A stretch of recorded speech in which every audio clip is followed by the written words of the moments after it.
So anytime you talk about the budget, I always tell Kenyans, read the budget speech in conjunction with the economic survey that is released a few months before, because they give you the state of the economy. Yeah. So if you look at the state of the economy last year, the GDP or the economy declined.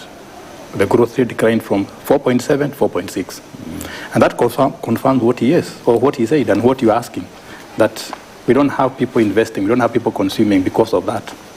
When I come to invest in a country, whether I'm a Kenyan or a foreigner, I want to make money.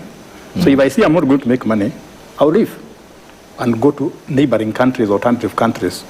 And if I'm already in the country, I could, instead of expanding by business, take money to TB, that money to TBs or buy boats, so that I don't need to be disturbed by anybody. But let me go back to what he raised, a very important issue about levies. Why is the government focusing on levies? Remember, in 2024, we demonstrated on the streets against taxes. So the government is very clever and realized you don't want taxes, you don't want to pay taxes or more taxes, let's shift to levies. So levies are very easy to institute, and that's why the government is taking that side.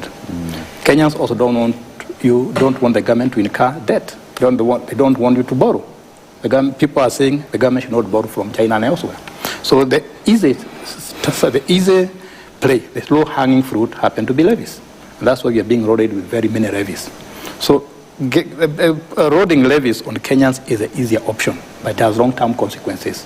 What you have said, that businesses are not expanding, people are not investing. And if you go to downtown Nairobi today, or you go to where we have informal sector, people are really suffering. Because those levies don't discriminate, everybody pays them. Yeah. And as I've always argued, that money in our pockets is more prudently utilized than money in the government. So that's the problem we are facing. And the other thing you need to remember, and my friend should have mentioned that, is apart from levies, the government doesn't want to borrow, doesn't want to put more taxes. That's why the government is moving towards PPP projects, private-public partnership projects. And it's also moving towards securitization. But what we should be discussing at this forum is not so much how to raise the money, how to spend it. It should be how do we accelerate the economic growth, because that is a secret weapon in our quest to make this country more economically productive. And how do we accelerate economic growth?